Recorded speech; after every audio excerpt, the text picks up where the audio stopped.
Welcome back to another session on identity theft and the misuse and abuse of social media. My name is Frank Mulcahy, and I'm honored to be a special guest of Mr. Pete Garcia, the Executive Director of the U.S.-Mexico Chamber of Commerce here in the Woodlands, Texas. Pete, thanks for having me. No, Frank, thank you very much for joining us here at the Chamber.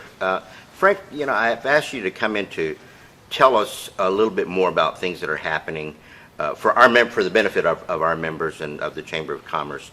But one of the things that we're seeing, and I'm very concerned for our members, are the constant breaches of their cyber system. Yeah. How bad is this really? Well, Pete, that's a great question. You know, I've been in this industry for 15 years, and I've been following a company called privacyrights.org. Now, it's a company that chronicalizes the breaches. And I remember when I first started back 15 years ago, in 2005, they had about 35 million bits of information that were compromised.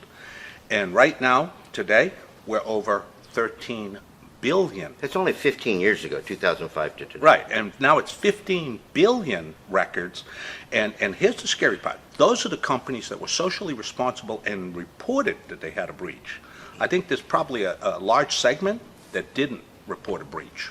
Well, with that many billion, it makes me wonder, how much is this costing organizations and cities and our members? Incredible amount. According to the Poneman Institute, they came out earlier this year, and they said the average small business, it's costing about $3.4 million.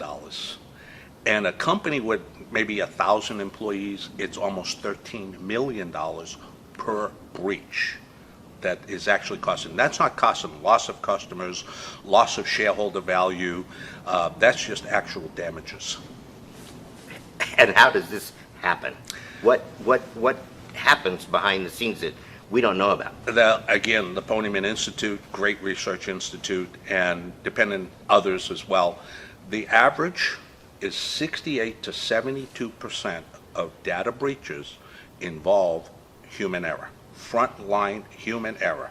It could be the staff secretary, it could be in accounting, billables, payables, it could be third-party vendors, but there's human error involved. Wow.